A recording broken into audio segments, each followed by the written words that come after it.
Self-discovery. Discover your inner self. And love the real you. Alison Freely. And Howard T. Wilson. Foreword. Learning the way we work, as well as other people, is a very important aspect when it comes to living an effective life. Hello guys. First of all, I want to thank you for purchasing your new ebook. Please take a moment to review it in a few words and rate it, as I worked hard putting it together. Thank you. We were created unique, and though we are like other people, we are also unlike other people. If we were just like everyone else, then everyone will be a carbon copy of one another with no individuality or artistic sense. Mankind will be boring. Even monkeys and other animals have different species, which evidences diversity. You and I are diverse, unlike one another. We cannot be like others, we can only be ourselves. But do not just be content with being yourself, be a better you. That is why the Enneagram of personality is such an important subject to undertake. With the diversity of mankind, it is more important to learn how to understand other people and understand how they work. Don't try and change yourself to fit into their mold, nor try and change them to fit ours. It is not what we are called to do. This book is a culmination of years of study, analysis of human psychology and personal experience rolled together. What works for one may not work for another, and likewise you may or may not agree with some of the results, whether it is pertaining to your current predicament or not. It is just for self-discovering purposes, with no intention to offend nor ridicule. There is no right or wrong type. Please do not get worked up when your result appears, because life is a process of discovery and a constant journey. You might be different 10 years down the line. You will never know. Besides, if anything else matters, know that living an effective life involves interactions with other people, which is often really difficult because we do not understand them. Suffice to know from now, that reading this book will open your mind if you let it, take notes if necessary, and above all, have fun with it. Get ready to unlock the mystery and your true potential at the same time. Go deep in understanding yourself to the core and seeking your origins. Chapter 1. The Basics. Synopsis. Enneagrams are a fascinating tool. Discover its humble origins, its role in psychology, and how it helps people. This chapter talks about the origins of Enneagrams. Who started it and how it has evolved. Why it is important for understanding others. Its popularity in personal development circles. What are the 9 different types? Reformer, helper, achiever, individualist, investigator, loyalist, enthusiast, challenger, and peacemaker. Personal development as you know it will change once you discover your type. Read on to find the beauty in every different type. Where to start? The Enneagram is typically known for its accuracy in predicting the various types of human personality. The first inception of the Enneagram began with George Ivanovich Gurdjieff, an Armenian mystic and spiritual teacher. Although the Enneagram model has been known since ancient times, it was Gurdjieff who made the model publicly known. Only in recent decades that the Enneagram gained more prominence in the field of personal developmental studies through these 2 individuals, Oscar Ichazo and Claudio Naranjo. It is not really a typology that is perpetuated among academic circles, especially in the field of psychology. However, it has a strong following among personal development circles because of its unique structure for finding out how people work. Simply put, if you do not know yourself, it is very hard to begin understanding others. Once you know yourself, you will be able to do some guesswork on how other people work, hence saving you a lot of frustration when dealing with people who are from different types. The test is fairly accurate if the person taking the test answers them authentically. The Enneagram consists of 9 different points. Each point is connected to another point in a form of connectivity and association. Each point also affects the adjacent point, which you will learn in the chapters to follow. Below is a diagram of the chart and how you can understand the differences between all the different types and their placements. In the next chapter, you will learn how you can take a few tests and see how they work together to discover your type as well as a subtype. The exciting part of self-discovery is about to begin. Which of the 9 types will you be? This chapter talks about websites where you can take the test, where your type is and how it is affected by the one adjacent to it and connected to it by the lines. The effect of wings. What are subtypes? All the different combinations of types and subtypes added together to form your unique personality. In order to live an effective life, understanding your fixations, ego, holy ideas, temptations and other factors your type tends to lean towards, it is important to know them deep down, otherwise you will not be able to live true to yourself. The different consciousness levels. First of all, please take the test from either one of these 3 sources. http://www.eclecticniges.com/enneagram/test.php http://www.enneagraminstitute.com/begin.asp http://similarminds.com/test.html. After taking some, or all, of these tests, you will discover how you can easily identify 2 things. 1. You will know which of the 9 types you are. You will be named among one of these types: the reformer, the helper, the achiever, the individualist, the investigator, the loyalist, the enthusiast, the challenger, the peacemaker. 2. Note that among these 9 types, there is always a possibility that you could be leaning left or right towards one of the other accompanying types. In other words, you could be a pure achiever, an achiever with a helper wing, or an achiever with an individualistic wing.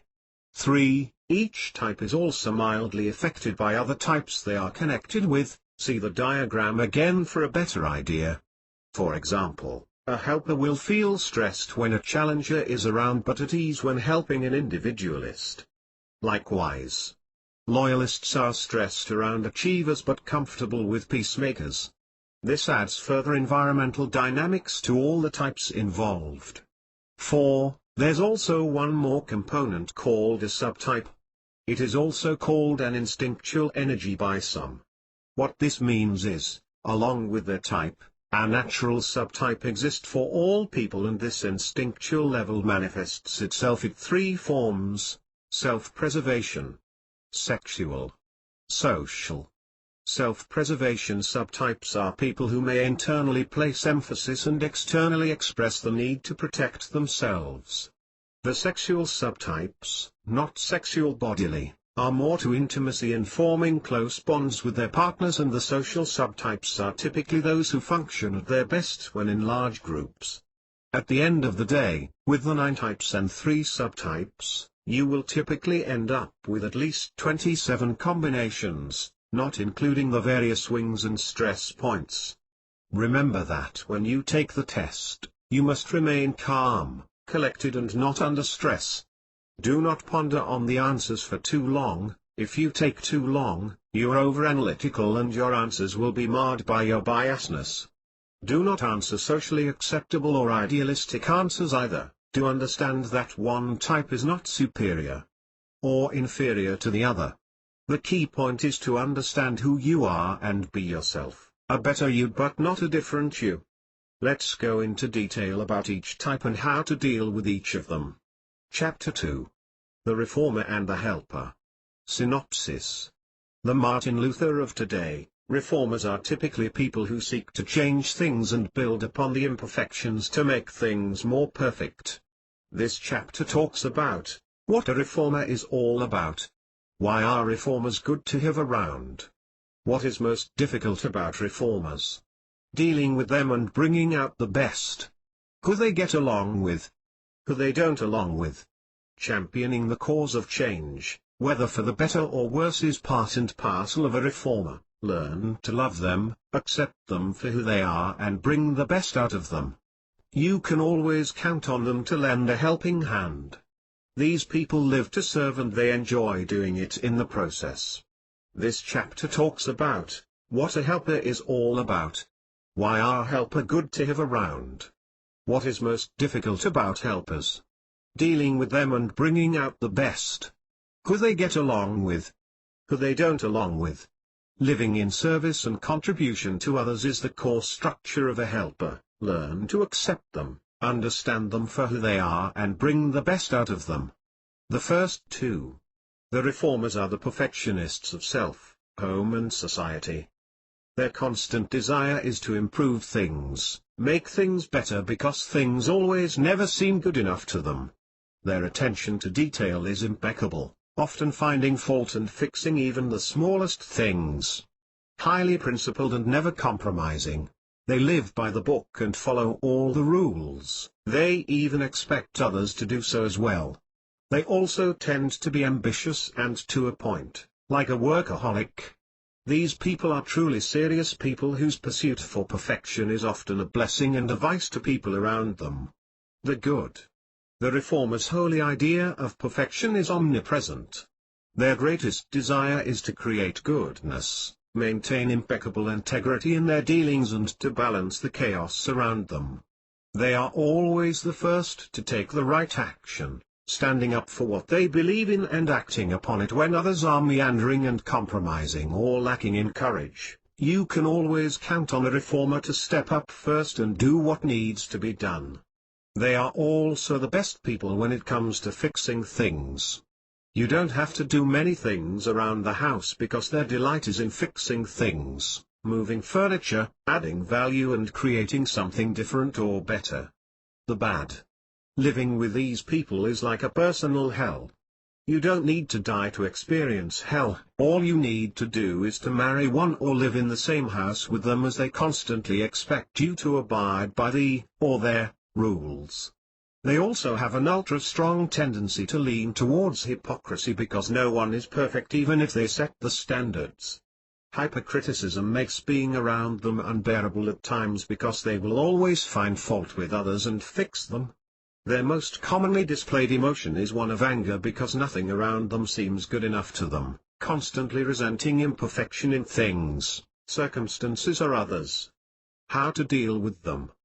Because of their holy idea of perfection, their basic fear and tendency is to fall into sin/evil and become corrupt due to their own natural greed.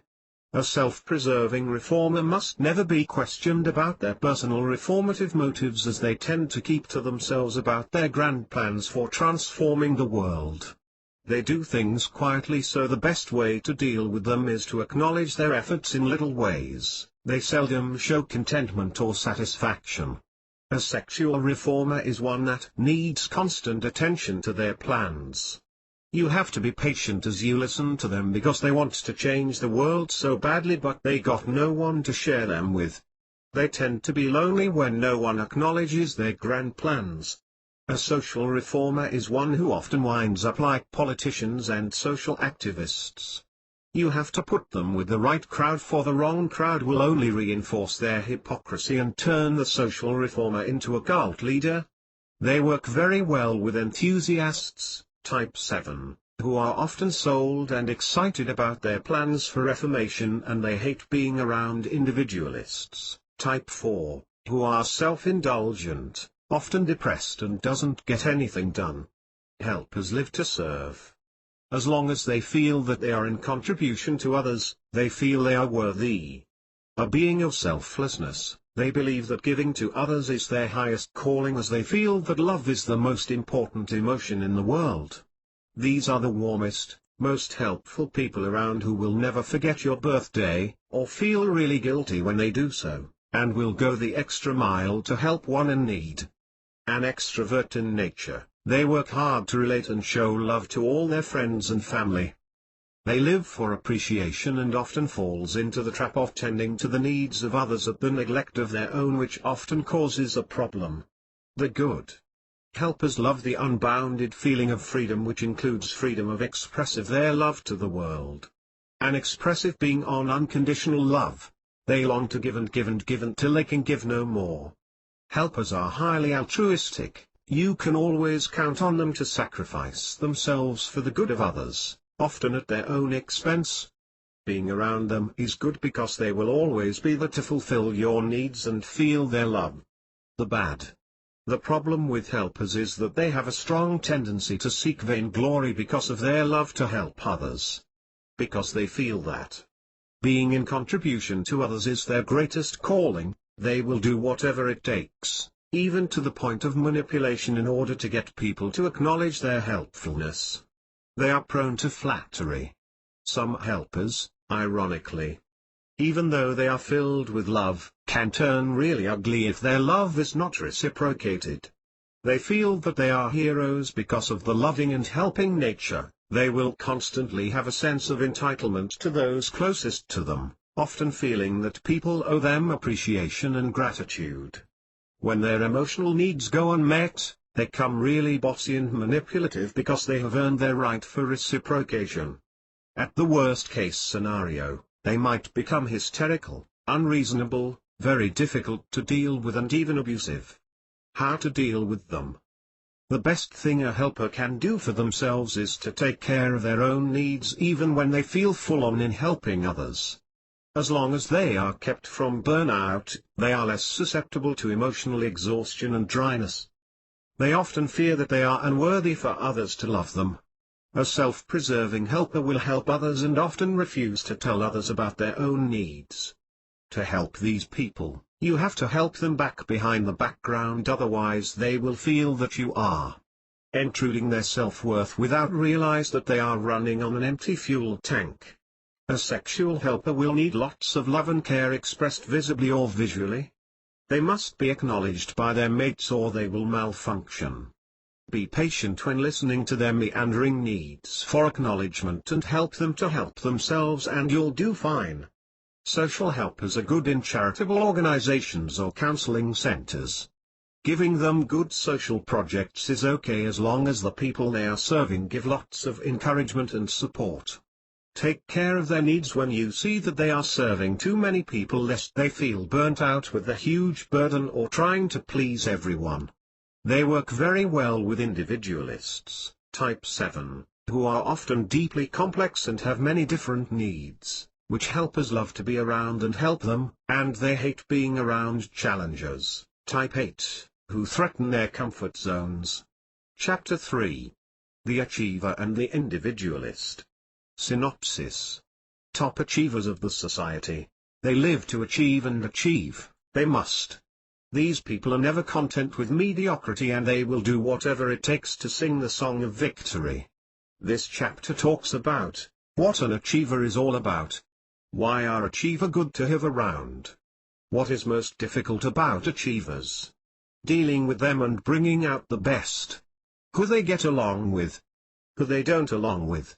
Championing the cause of accomplishment, loving an achiever for his or her high standards is the key to understanding these individuals. Just don't take their glory moments away from them and they will shine like a shooting star reaching greater heights. I am me. There is no one else like me. This is the cry of an individualist, one who is different and distinct from the rest. According to them. This chapter talks about what an individualist is all about. Why our individualists are good to have around. What is most difficult about individualists? Dealing with them and bringing out the best. Who they get along with. Who they don't along with. Elitist of society, they are always striving to be unique and different. Understanding them takes effort, but will yield their unique blend of humanity. Just don't ever remind them how common they are. The next two. Achievers are beings who live for validation. They will do whatever it takes to attain success, wealth, fame, or anything that will get the attention of their community. They are the types that are hard-working, competitive, striving and loves high-performance challenges and rewards such as top sales, best division or even the highest score in a video game. They are also extroverted, have high energy because of the way they present themselves, love their images of success and will never back down lest they be labeled as a loser. The good. An achiever lives for the goal, or the hope of attaining one. Because of their basic desire to appear that they are of value to themselves, others and society, they will strive for the results at all costs. The best thing about them is that they strive for truthfulness, incredibly straightforward. They will cut to the chase or cut through all the smoke screens to get down to the truth, whether in life, health, religion or any other matter. Driven, self-confident and highly practical, their energy inspires people around them to work harder, and they will rise through the ranks as they are good networkers as well. The bad. The worst thing about a person in this state is that find it hard to be intimate with other people. Their fixation on looking good makes it hard for them to be authentically vulnerable, which can be frustrating for partners. Deep down inside, they are shameful for not being good enough to others, which will often lead them into creating a false image that isn't true to themselves. Achievers are fixated on vanity, often pleasing everybody in order to maintain their image, and are prone to being deceitful. How to deal with them? In order to get along with an achiever, you must help them to remove their basic fear of worthlessness, constantly reminding them that they are basically of value to everyone. Self-preserving achievers are typically lonely achieving types because they won't share their weaknesses, so you will need to fill in for them. When you know they are lacking, but not letting them know what you did because they don't want to appear in need.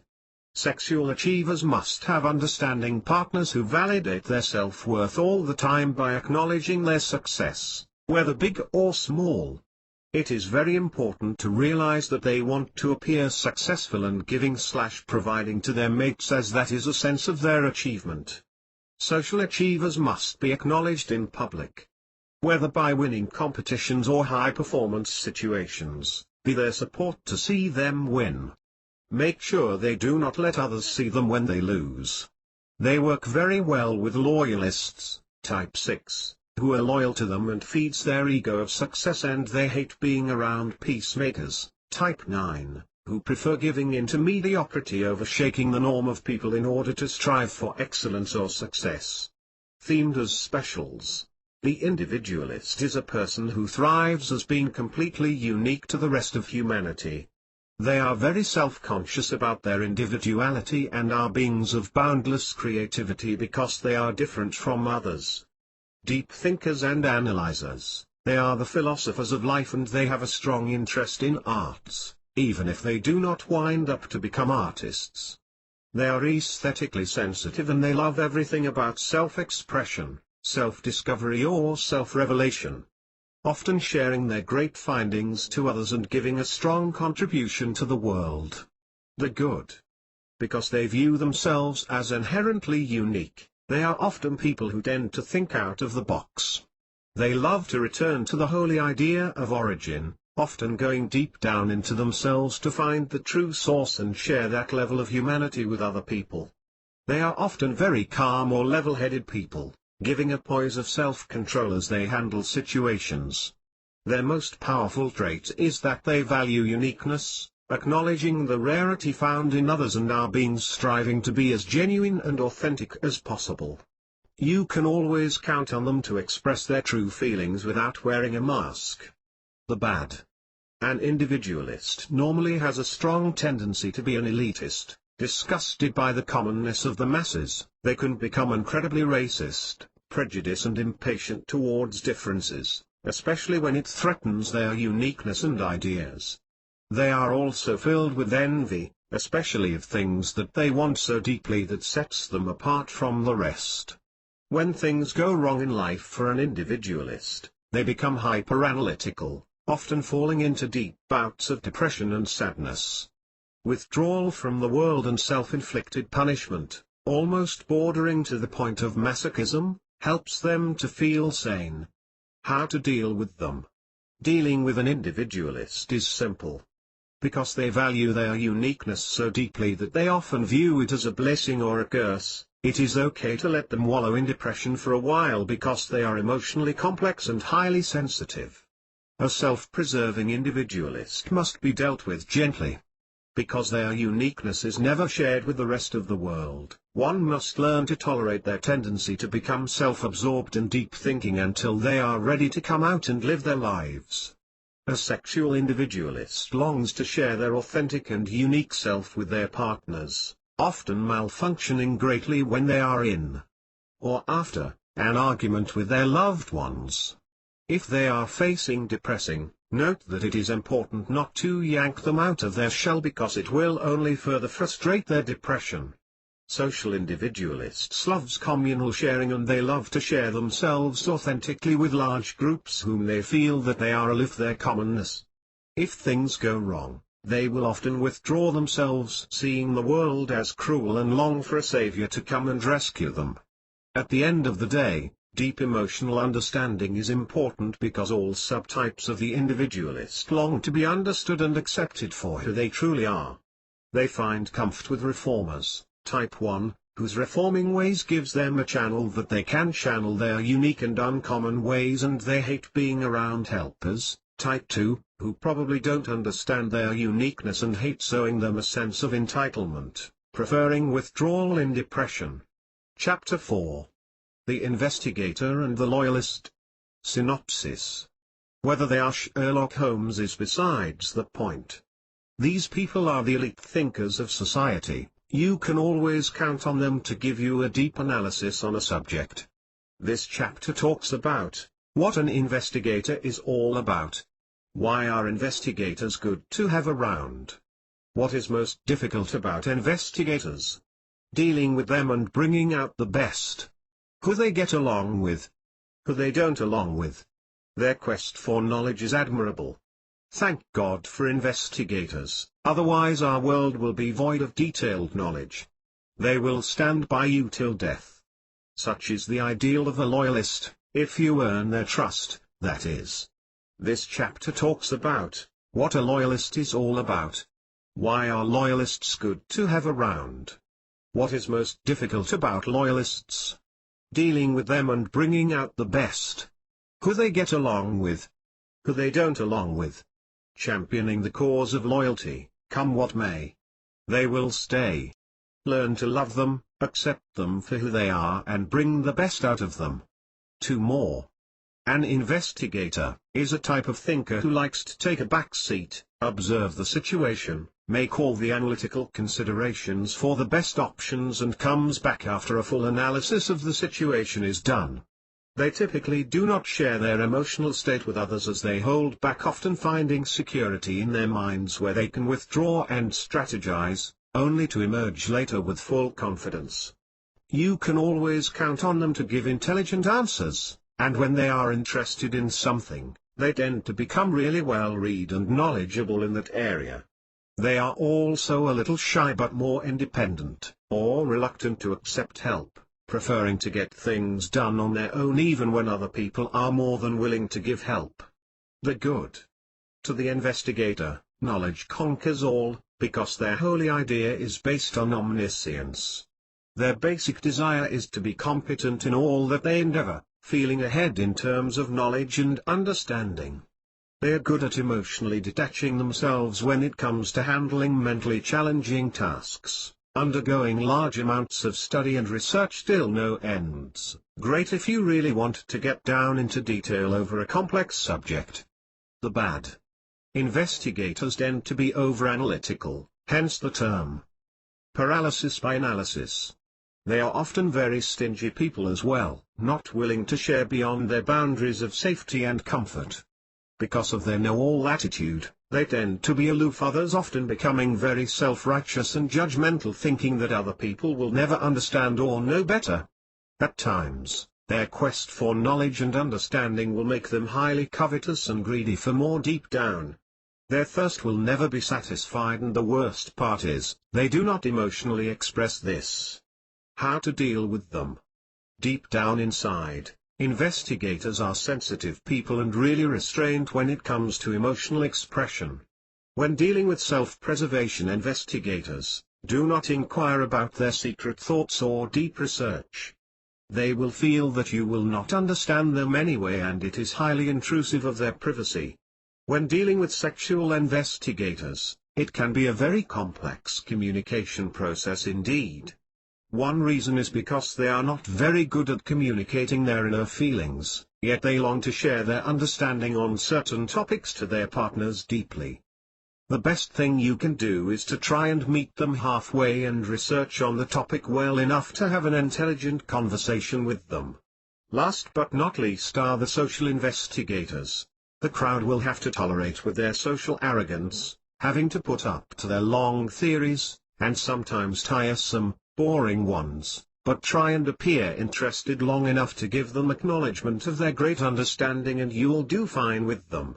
They work very well with challengers, type 8, who are often pushes them to push their boundaries of omniscience and they hate being around enthusiasts, type 7, whose sanguine nature turns off the melancholic investigators with their mindless fun and excitement.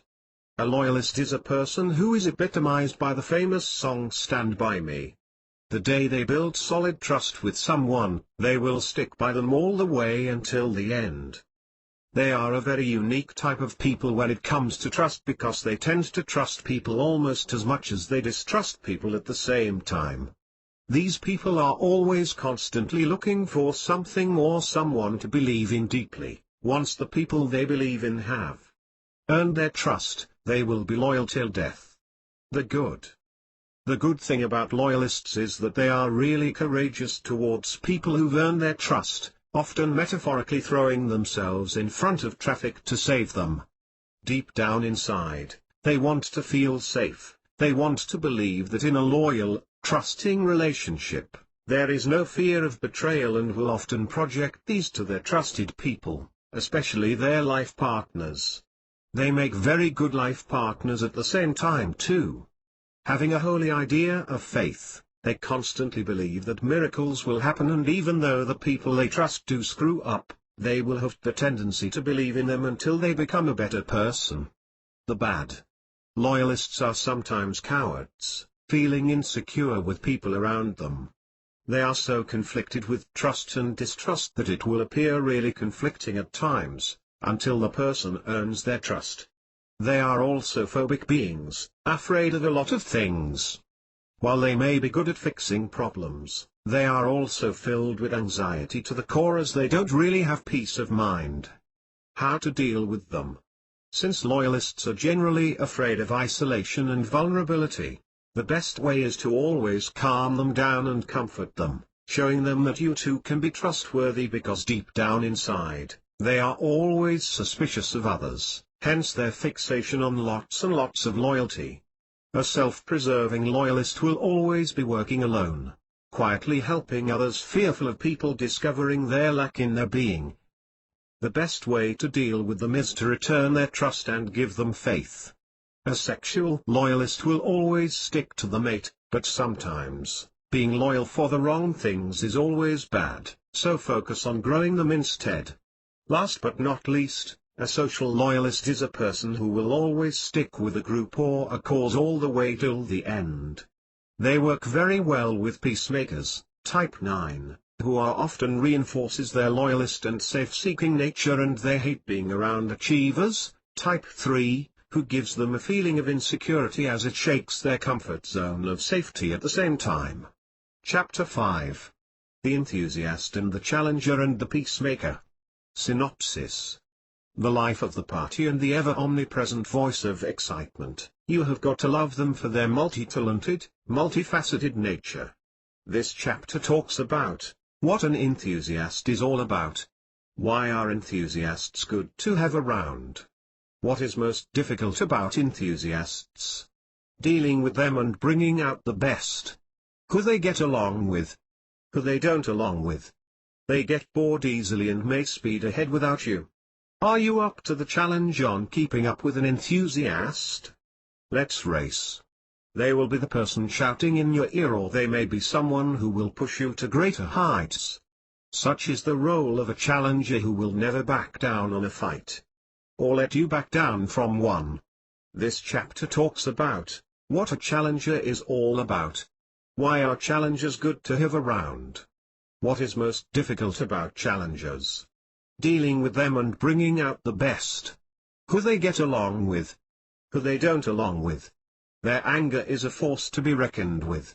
But they will always be the strong one. You got to love them because of their strengths, for without them, no one will get anything done. Love, peace, serenity, stillness. Peace lovers. SHHHH. Keep the quietness, otherwise it will shake them up. This chapter talks about what a peacemaker is all about. Why are peacemakers good to have around? What is most difficult about peacemakers? Dealing with them and bringing out the best. Who they get along with, who they don't along with. Like a firm rock, they will not be moved, yet they are the most loving friends to have around. Learn to love them, cherish them, and feel the serenity around them. Truly a good friend to have indeed. The last three. The enthusiast is an exciting person to be around with. They are always constantly seeking excitement, pleasure, and a way to distract them from the mundane everyday life. They are constantly living in a bright future, anticipating the fun and excitement that will come out of it, and can't wait to get there. Bring the fun and excitement with other people along. They are creative, multi-talented, and open-minded. They are also unbridled and deny any form of self-denial or delayed gratification. Natural-born promoters, they often do not focus on one thing for long and moves on to the next most exciting thing. They especially love the spotlight being shined upon them. The good. These enthusiasts love doing stuff. Anything that engages their senses full on really turns them on. Even the thought of doing it later. This is a very good motivating factor when they need to rile up a dead group of people who are emotionally dull. There's never a dull moment with enthusiasts around. Their zeal to experience life is huge, often engaging themselves 100% in a task to feel it to the maximum. Such a kind of enthusiasm of life is so contagious that it even inspires other people. They are also very practical people who have lots of skills and love to do all kinds of things. The bad. The sad thing about enthusiasts is that their attention span is like a flash in a pan. The moment they get bored, they will abandon the project. They get bored really easily because they hate that the most. They also have the temptation of moving too fast, often abandoning the things they are supposed to do in the process, or spreading themselves too thinly. Their biggest vice is that they want everything they set their eyes on, in the worst form of gluttony. The worst part is, their self-centered nature gives them a great deal of entitlement, of fun perhaps, and they have a hard time focusing on other people because of that. How to deal with them? Self-preserving enthusiasts will do whatever they feel is fun. An example would be indulging in video games for prolonged hours. The only way to distract them from the fun is to give them something else more fun, because they will not tell you why they like something. Sexual enthusiasts must be with exciting partners, perhaps traveling the world or engaging in constant fun activities. If you keep him or her at home, it will be a relationship suicide. The social type will like to go to a lot of parties often, or be in the limelight for challenges. This will make them feel whole. They work very well with investigators, type 5, because they will do all the thinking for them, and attend to details when they plan to do something fun, and they hate being around reformers, type 1, who they believe are fun killers. A challenger doesn't want to be controlled. Full stop. They consider themselves and only themselves to be the master of their own fate, having full autonomy to live their lives. Extremely tough-minded people, they will keep on pushing themselves to great extremes in order to get the best results, even if they are only challenging themselves. Since their instincts are so strong, they often have strong physical appetites to get exactly whatever result they want out from life.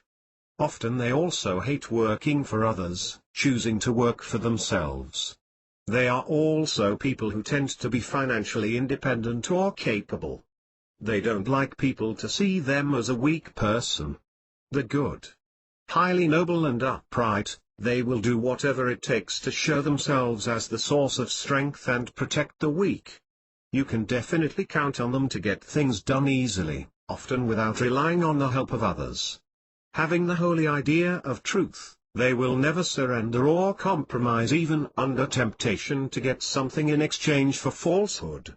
These people are not petty, they will show their strengths and will not be concerned for the pettiness of those weaker than them in terms of what they think about him, because he or she will always want to appear to be magnanimous to others. The bad challengers get angry easily and will easily take revenge on someone who wrongs them. In other words, their form of vengeance can often include working harder to prove them wrong, make more money to hide their weakness, counter their falsehood, or just become stronger. They feel loss of control so greatly that they become tyrants in the process. Lust for all things is common for the challenger because of strong cravings and desires. How to deal with them? Self-preserving challengers live in their own personal battlefield where their greatest enemy to challenge is always themselves. Don't ask them why they want to challenge anything, they will do it regardless of whatever people think, and we can only let them grow when they get more results. Sexual challenges are very difficult to live with because they either always want to challenge or change their partners, or they will vent out lots of frustration against weaker people to their mates. A mate must be very strong and have huge emotional reservoirs, showing lots of patience at the same time. Social challengers will sometimes challenge people on a higher level or in public. Don't get into a fight with them because they will have no problems fighting, even physically, in broad daylight. They work very well with helpers, type 2, because they like people helping them and they hate being around investigators, type 5. Who they think are too slow to get anything done with their overly analytical attitudes.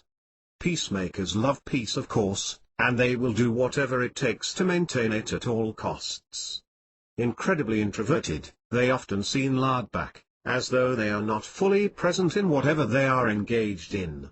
They tend to be very optimistic in life, believing that somehow, everything will work out in the end, whatever may come. They make very warm and attentive friends. Because they are afraid of conflict, they often are resistant to any forms of changes that will bring up these unpleasant feelings of tension. They are less hesitant to express their anger outwardly compared to the challenger or the reformer. The good. Because they are such loving, supportive people, they tend to make the best parents or become your warmest friends whenever you need someone to talk to. Never hot-headed, their supportive nature brings a sense of calmness and peace to all around them. Their laid-back nature dissolves any feelings of unpleasantness compared to other confrontational types. They are people of serenity.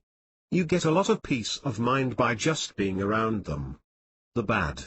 It is almost impossible to coerce these people against their will, as they often turn out to be one of the most stubborn people around. Indolent and unmoving, they tend to forget about themselves.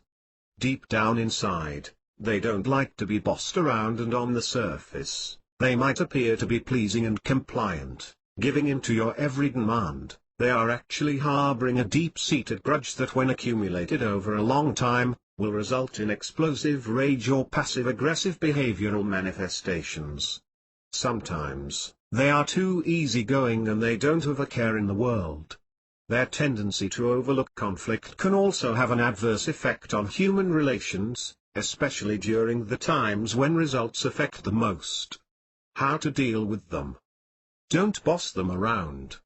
Let them know that the best peace and harmony they can get with other people is to make the choices that best support this. Self-preserving peacemakers may seem very disconnected, but just do what you can to support their peaceful surroundings. Sexual peacemakers love the intimacy of a calm and serene relationship and try not to cause conflict with them which will cause them to clam up completely. Social peacemakers are a very interesting type. They like being around people that give them a community and a sense of peacefulness, serving and pleasing others. Putting these type of people in a non-intrusive, safe environment helps them to be themselves. That way, it will subdue their fear of losing something or being annihilated. They work very well with achievers, type 3, because they like who will motivate them and sell them a beautiful dream, and they hate being around loyalists, type 6, who they think are different from the way they think about people. Chapter 6. Personalities. Synopsis. We are all different. You do not have to be a rocket scientist to know this. However, when it comes to dealing with the people who do not have the same personality like yours, how would you react? Different people. Just because you have been a joker, it does not mean you can make a CEO of a multinational company laughs. Just because you are passionate about people, it does not mean your boss thinks the same way like you do. Just because you do not want to hurt your best friend, it does not mean you should withhold the unpleasant information, being cheated by the boyfriend, from her. When I was working in a jewelry company, I had no idea what was wrong with my boss that he kept pushing the limit of his employers to work overtime. When that happened, some of the staff start mumbling and complaining about not having enough time to spend with their families or loved ones. To these staffs, relationships with their loved ones mean a lot to them. On the other hand, my boss had a totally different idea about the entire incident. There was only one thing in his mind: delivering the promise, best products and excellent service to his big client. It is not difficult to understand why he kept pushing the staffs to the limit. No matter what it takes. His priority to keep his business staying at the top in the industry. It took me a while to understand this. In this ebook, you will learn and understand much more about the different types of personalities. While everyone is unique, you can generally group them into 9 types: controller, promoter, analyzer, supporter, controller/analyzer, promoter/controller, promoter-supporter, supporter-analyzer, and centric. Don't worry if you do not know what these terms mean. As you journey together with this ebook, you are going to get acquainted with these personalities and your benefit. Understand them better and know how to deal with them effectively. Each personality type will be discussed in their areas of attributes, strengths, weaknesses, and the right way to deal with them. Chapter 7. The controller, promoter, and analyzer. Synopsis. Do you have what it takes to be a controller? What does it mean to have the controller mindset and conduct? Don't be scared by the term of controller. As you learn their attributes in this chapter, you are going to be equipped to deal with them effectively. This chapter talks about the attributes of the controller personality. How to deal with a controller. Not all of us like the terms of controllers, but you will learn exactly why you need these controllers on Earth to make the world a better place to be. Have you got friends who are extremely expressive? They will shout all of a sudden, and they tend to be the most creative persons you could possibly find on Earth. They are the promoters. This chapter talks about the attributes of the promoter personality. How to deal with a promoter. It is usually fun to have a promoter in the group because they are the ones who entertain us the most. Sounds good, but this will also mean some people are going to be irritated simply because of their expressive actions. Have you ever met someone who throws a million questions before he steps his foot on a boat? If you haven't but you have faced the similar scenario above, you have just had your experience with an analyzer. This chapter talks about the attributes of the analyzer personality. How to deal with an analyzer. Analyzers are usually slow and secure. You will learn exactly why from the information I am going to share with you starting from the next page. The first 3. A controller is usually someone who takes initiative in doing things naturally. They are the ones who have no problems with decision-making. These people appear to be strong-willed, confident, capable, and efficient. When controllers are hanging out with their friends, they will come out with ideas of the activities. They will decide where the places will be and who will be in charge of a certain task. When a controller is running his own company, he knows exactly which direction to head to. In a family, if a husband is a controller, the wife and children will not need to worry about a thing simply because the husband has already made all the decisions. This group of people is very task-oriented. Whenever a task is given to them, you can be sure they are in good hands and know they will get it done on time. Their motto is this: no matter what it takes, it has to be done. How about the sensitive side of them?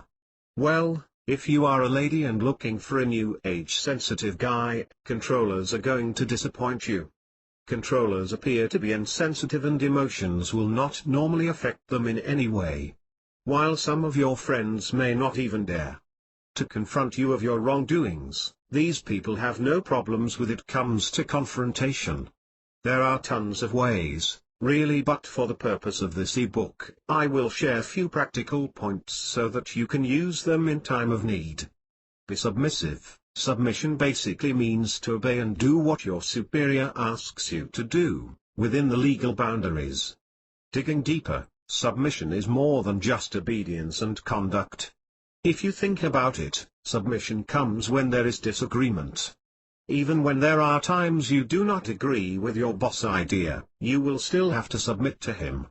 If you never know, bosses favor those subordinates who submit to them rather than those who are against them.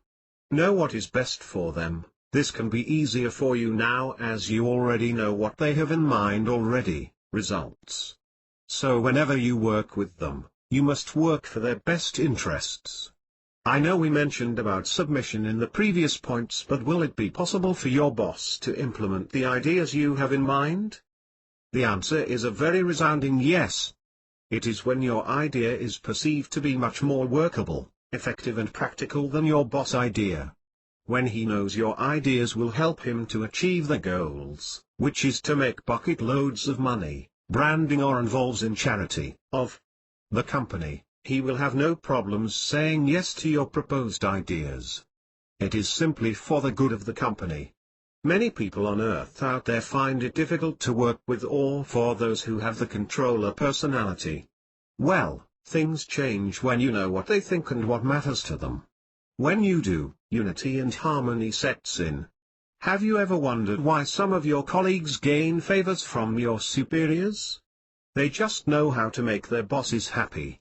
Even though most of the examples above are illustrated in the context of an employment, you will find controllers among your friends and family as well. I believe you are able to identify them from now on. Although controllers are the ones who make decisions for the group or organizations, they may not be the ones who get the most attention at the time. The moment the planning part is done, the controller's job is also done. On the other hand, promoter may capture the attention of the public very easily simply because of their promoting nature. They are expressive, keep the crowd entertained, come out with the jokes spontaneously and capture the attention of the people who are present. The things that they say do not even need to make sense. They appear to be happy, active, outgoing and friendly. Some may even wonder why they can talk and express so well and at the same time, a minority will find him irritating. People generally love to have promoters around because they are not boring and personable. Who are the examples of a promoter? The Mask, acted by Jim Carrey. Buddy Love from the Nutty Professor movie. Shrek's donkey. Yeah, I know they are all fictional characters, but I am sure you are able to tell who have got the promoter's attributes among the people around you. There is always a way to tame the monkey, if you know how. Well, perhaps not so much of taming them, but if you know the tricks, it is going to help you to get along with the promoters pretty well. By pretty well, I mean the moment can be shared and enjoyed by the both parties. Provide solution to them. You would not want to hand the job over to an impulsive person when it comes to problem solving. Promoters may not be the best source to solve problems. They are definitely great help when it comes to implementation of the plan. You will be amazed with how fun the journey can be with the promoters around. They want recognition. The best way to motivate promoters is to give them recognition. They love to be recognized of the contribution they have invested. For instance, if you compliment Dennis, a promoter, for doing a great job in front of the crowd, he is going to remember this for a long time, and the best part is, he will want to work with you again and again. Protect their ego. Be extra careful when dealing with them. They are super sensitive with their ego, and you have got to try your very best to protect their ego. The best place to confront them is usually when nobody else is around. Do it sincerely and honestly. Share interpersonal feelings with them. If you can find ways to have a heart-to-heart talk to them, it will be great. Even most of them are jokes, they also enjoy this kind of deep conversation with their peers. Even though they are always expressive, they know what to let out and what not. Hence, your secrets are always safe with them. The bottom line is this: promoters must be allowed space to express themselves. Sometimes they are very difficult to understand, and nevertheless, they make the journey much more fun and enjoyable. Eliminate essential decision-making process from them. They are not born for it. However, involve them in the implementation and they will make it a pleasant one. The analyzers are very feeling-based. Most of the time, they make decision based on their feelings on security. If there is any sense of insecurity, the process will take even longer, simply because they need to gather more data for themselves or the situations. Data and analysis are extremely important to this group of people. When problem arises, they will take time to study, gather data and analyze the situation with whatever resources available. Not only data and facts, opinions and thoughts of the people involved are also essential to them. Normally analyzers appear to be very academic and tend to be very serious when it comes to working environment. Their conversation may be based on facts, histories or past illustrations. Some people may find talking to them boring, and at the same time, things that are coming out from their mouth are good to be used for advice. One of the common examples would include middle-aged staffs that have little interests in the culture change, especially in the company. They are comfortable with where they currently are, and risk is just not something they would want on their way. They can be secure yet stubborn. Dealing with an analyzer may require some skills. Always remember, all they want is just security and data. When you have these two things with you, you can't go wrong with an analyzer. Here are a few more practical ways. Use their ability to build friendship. In case you do not know, analyzers tend to use their ability to gain attention or build friendship, rather than their genuine self. If you can provide an environment to meet friends or build relationships with others through their ability, probably working on a big project together, things are going to be better for them. Encourage them to be less critical. Yes, they are critical definitely, but you can also ease their critics by assuring them it is time to implement the strategies and there is no need to worry about the errors that are going to happen. Spend more effort to convince and encourage them. Tell them things that they do not know, especially when you are in the meeting. Things that they already know will only irritate them if you repeat. When you provide them the useful information which they need to help in solving the problems, you will gain their favor easily. Those are the attributes of an analyzer, and I can't stress this point enough. It is all about security and data. Chapter 8. The Supporter, Promoter/Supporter and Promoter/Controller. Synopsis. You have probably seen supporters all around you. When you are emotionally weak, they are usually the ones you would want to go to. They are the people person, and we call them the supporters.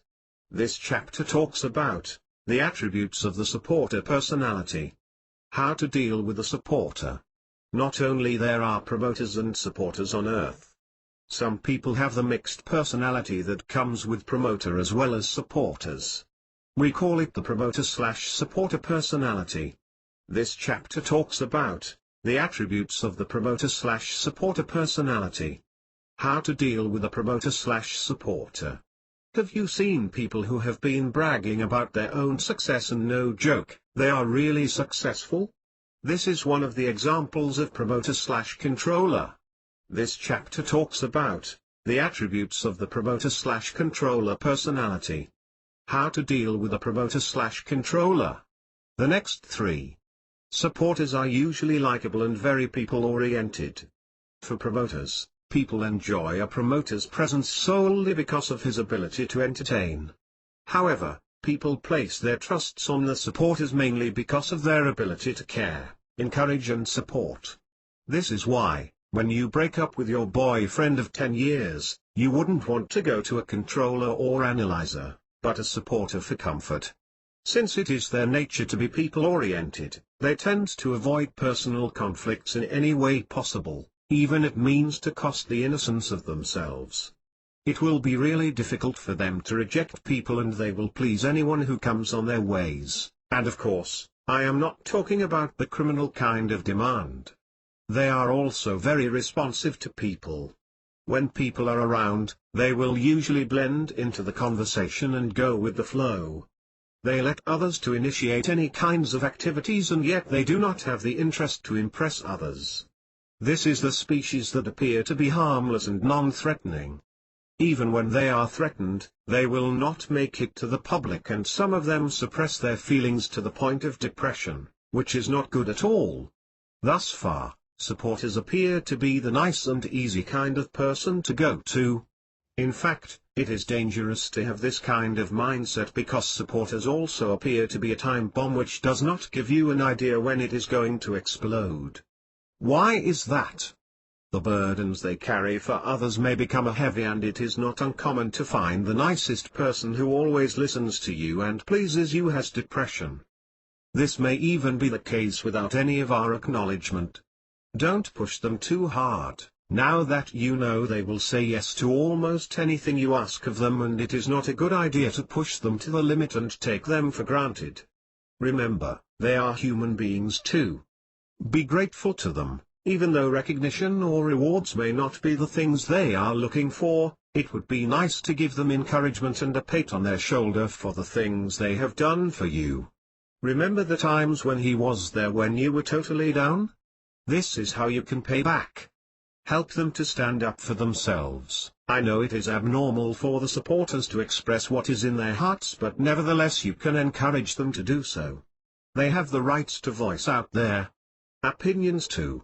Since it is not nature to them, you can push them a little bit to protect themselves in the future. Now that you know the reasons behind the supporters are being emotional and people-oriented, just bear in your mind when you are dealing with them you need to acknowledge them for what they have done for courtesy's sake and never ever take them for granted. Basically, the promoter/supporter personality is the mixture of promoter and supporter personalities. A promoter may be fun to hang out with, but it does not mean he has genuine friendships at all. The same goes to a supporter. One does not need to capture the attention of the crowd in order to have a lot of genuine friendships. What happens to the promoter/supporter personality then? It is simply referring to a person who is very expressive in things that he does and at the same time, he values the relationships and people around him. This kind of people uses their charisma to build relationships with the people around him. Even though they appear to be the star in the crowd, relationships with people is definitely a big thing to him. While promoters may only value their own opinions, in the promoter/supporter personality, a person values both his own and the ideas of others. This kind of people can be more appealing simply because of the hidden strength they have. I would say the promoter/supporter personality is in those who like to hang out without much seriousness in a tensed environment. Artists, designers, freelancers or clowns may have this kind of personality. How do you deal with them, then? Esteem them in public. You need to esteem them in the public for the things they have done and contributed. They enjoyed being recognized and nevertheless they are also the supporters. They must have helped the people around them in one way or another.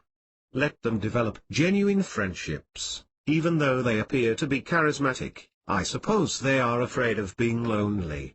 This is probably one of the hidden secrets that come with the promoter/supporter. Work best in a group. In case you are to assign them to work, let them work in a group. They love to laugh and at the same time, they love people. Working in a group can help them to develop close relationships with his peers and in turn this will also make the workplace a great place to be. Now that you have met the promoter/supporter, can you identify any of your friends who belong to this group? A person with promoter/controller personality is normally expressive in an aggressive way. Unlike promoter/supporter, relationships may not matter to them, but success and sense of achievement can be a really big thing to them. Now, a controller may be achieving great success but still remains a low profile. I personally know a person who has been declared bankruptcy and yet he owns a company that makes millions of dollars in profit yearly. On the other hand, promoter/controller can be achieving great success at the same time, but the fact that he is rich and successful is made known to all over the world. This group of people love challenges and always strives to win. Not just to win, but to win with flying colors. It is not quite common for them to stay in the same position for long. They need to jump from one place to another. Stagnancy will just bore them and they chase their goals and dreams with intensity. In terms of conversations, they are the ones who dominate. People listen to them the moment they speak and their voices turn out to be clearly visible.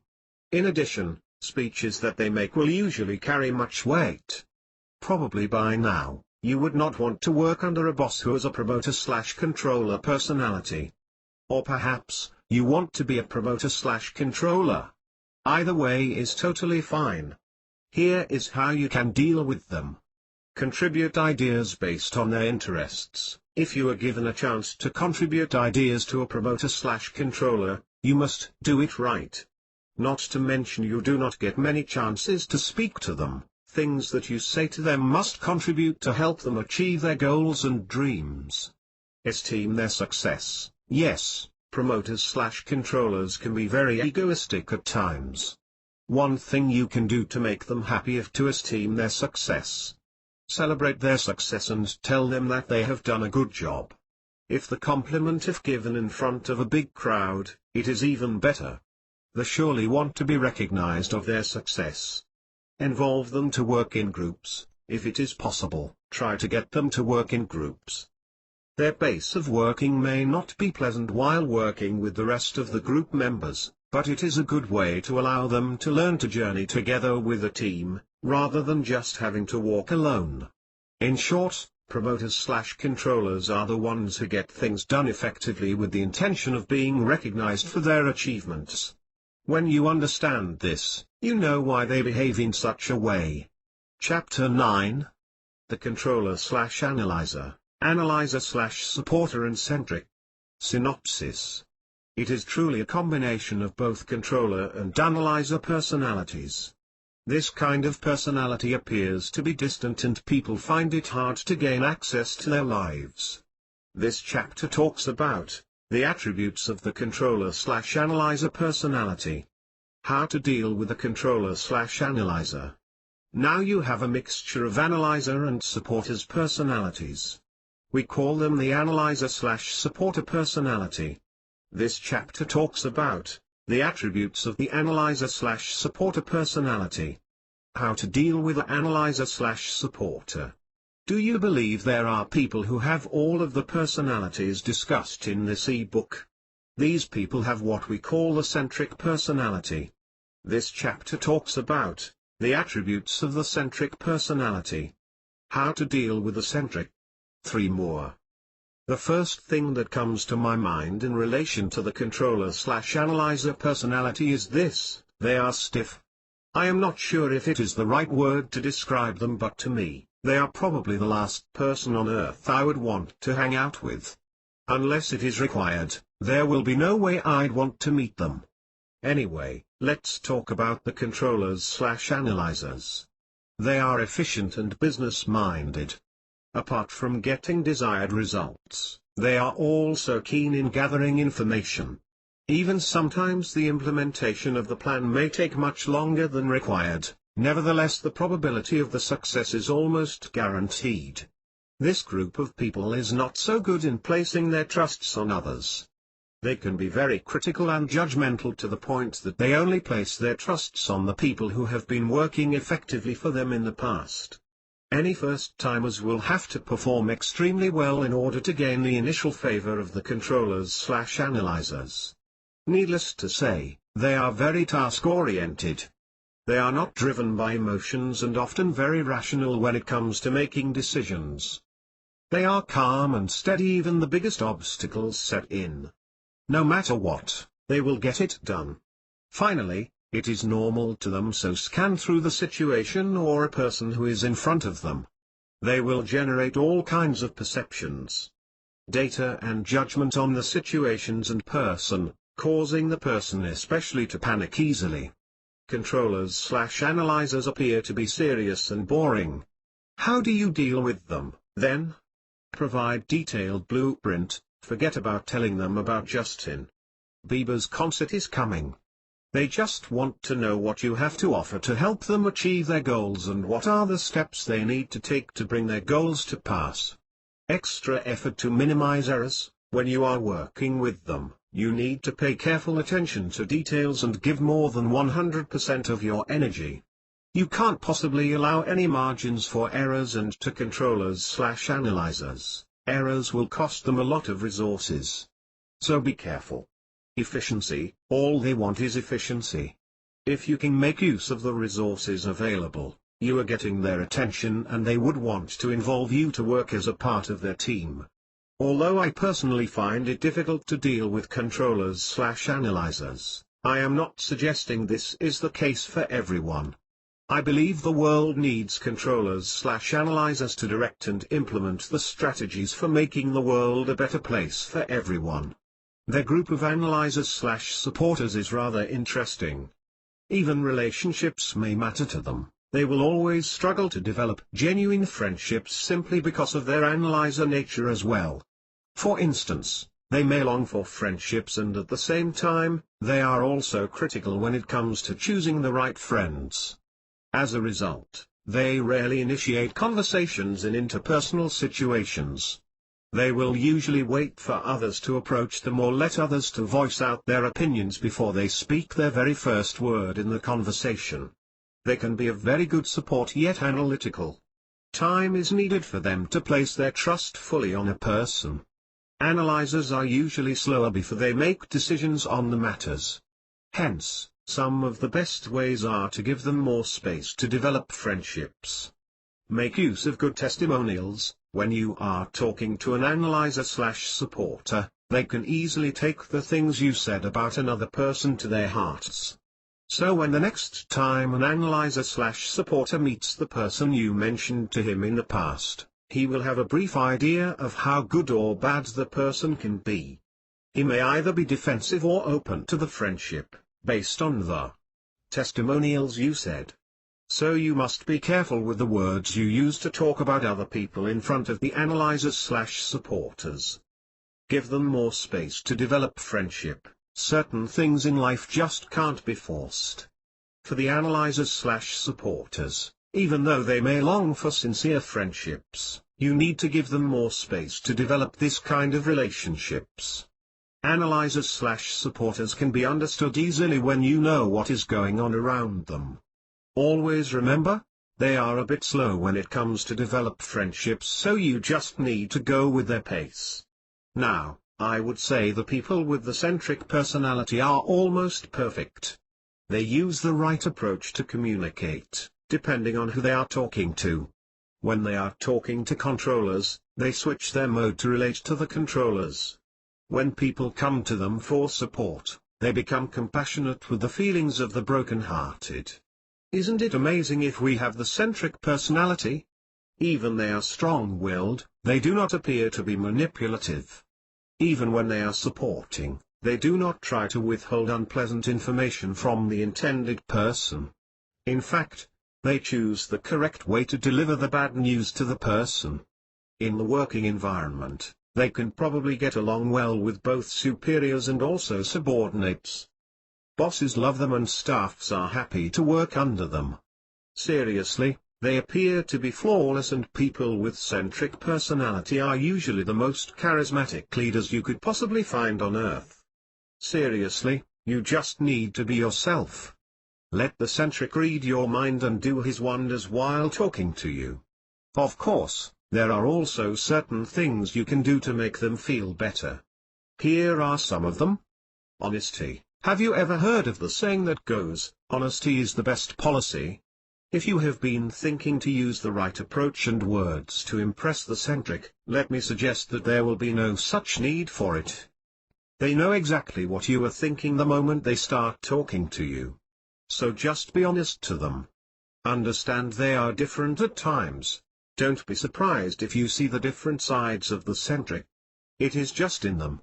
They can be expressive this hour, and they can be very controlling and analytic during meetings. Learn from them, if you are able to. Please learn from them because the world need more people like them to help make the world an awesome place to be. If you are able to adapt some of their ways of handling things, you are going to be different. Centric appears to have no character flaws, but this is not true. Nobody is born perfect under the sun. The trick about centric is that they just know how to play the game. So if you want to have a centric personality, this chapter is definitely here to help. Chapter 10. A quick look at polarities. Synopsis. Becoming a light worker or dark worker isn't something that simply occurs. It's a witting choice, one the huge bulk of individuals never arrive at.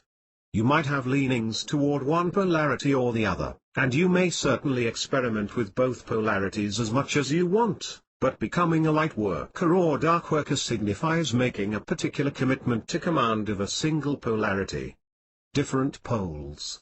When you choose to polarize, you're building a commitment to living a particular sort of life. It's like arriving at a commitment to a specific field that takes years to master, like preparation for the Olympic Games, becoming a musician, or becoming a chess master. You aren't simply going to rouse one day to find the dot. Yup. You're a black belt, nor will you abruptly wake up and recognize you're a light worker or a dark worker. Polarizing as a light worker or dark worker is a vast long-term dedication. It doesn't simply occur by itself instantly from insight. The determination to polarize is a determination you make with every fiber of your being. For a few individuals it might be an innate choice, felt as a sort of calling. Other people must spend much time exploring both polarities to make the polarization dedication really consciously and deliberately. But most individuals never polarize. If you polarize as a light worker, you're committing your life to assisting the greater good. If you polarize as a dark worker, you're committing your life to assisting yourself. It ought to be sort of obvious that most individuals never make this sort of commitment in their whole lives. Therefore, most individuals are neither light workers nor dark workers. The two extremes of dedicating one's life to assisting the greater good or to assisting one's own self-concern are not attractive to most individuals. It's merely not for them. Following polarizing, your polarity becomes the key focus of your life. You live and breathe it daily. It virtually gets to be part of your DNA. It's unimaginable to compartmentalize such dedication. You can't work at a lowly job and do light working or dark working unofficially. That's like trying to be President of the United States unofficially. Being a light worker or dark worker is a 24/7 thing, all year. It's who you are, not simply what you do. Those who haven't polarized are free to feel both polarities, however, at a much lower level of strength than either a light worker or dark worker may. As a matter of fact, it's of great advantage to explore both polarities and comprehend how they work. If you're a light worker or dark worker, you'll have no question about it. That's by definition. If you've any question about it, you haven't polarized. This is as primary a matter as recognizing you're a black belt in a particular martial art. If you have to question, you're not a black belt. The rationality for polarizing is because you're prepared to make a witting dedication to a particular sort of life. You're wishing to dedicate your whole being either to assisting the greater good or to assisting yourself. That dedication becomes your life intention. It becomes the very center of your identity. You're stating to the cosmos, "That's who I am." When you make this dedication, you'll know yourself in a way you've never known yourself previously. You'll wake up daily recognizing why you're here, not because somebody told you why, but as you've specified your own why with the power of conscious choice. Each moment of each day, you'll recognize whom you are and what you're here to accomplish. Polarization brings a fresh level of strength, drive, and motivation. Troubles and obstacles that previously would have overrun you will appear like pettiness. Once you set a goal that lines up with your polarity, you'll recognize, not wish, it will be achieved. Acting replaces attempting. Therefore, you'll expand the scope of your goals to equal your strength. You'll likewise greatly expand your timeline for considering the outcomes of your choices, thinking 10, 20, many years ahead as a foregone conclusion. Short-term follies will be substituted by long-term allegiances. There are levels of polarization. The more polarized you get, the more you tap into your richest degrees of inner power. Whether you're a dark worker or a light worker, your origin of force is always found inside. It isn't a sort of means or positional power. You may be deprived of all your worldly titles and possessions and yet feel even as secure. As a light worker, your power flows outward. As a dark worker, your power flows inward. The origin of this flow is always within you, based inside your consciousness, and your polarity regulates the flow's direction. If you don't wish to polarize, don't. You're free to go along utilizing both polarities if you so decide. Simply be aware that you may never expect to surmount either polarity unless you dedicate to one or the other. Put differently, if you don't polarize, you'll forever live with the knowledge that you lived far beneath your potential in terms of your power to assist others or to assist yourself. Your assistance to the world as well as your assistance to yourself will be average at best compared to what you may have accomplished had you polarized. This ought to be sort of obvious. Once you polarize, you're making a solid dedication, and when you're really dedicated to something, you'll invest a lot more time and energy into your quests than you would differently. Polarization is a particular sort of dedication, like dedicating to mastery of a particular field like music, artistry, medicine, or computer programming. Most individuals never make such a big dedication. But you can't hope to control anything unless you dedicate to mastery of one thing. Control is a procedure, not a place. Control is when you turn a want into a downright must. For light workers and dark workers, these dedications are attained for different reasons. However, in either case, a witting conclusion is made to devote one's time, power, resources, and talents to the selected role with an elevated degree of intensity. That strength of focus is possibly what most distinguishes somebody who's polarized. Wrapping up. Now that you know who you are, it is time to live life authentically. Don't beat yourself up because you don't like your type. You are all you have got, so treat your life with care. If you do not live it authentically, you will only be living a half-cooked life because that is not who you are. Enjoy the journey of self-discover and share this with others.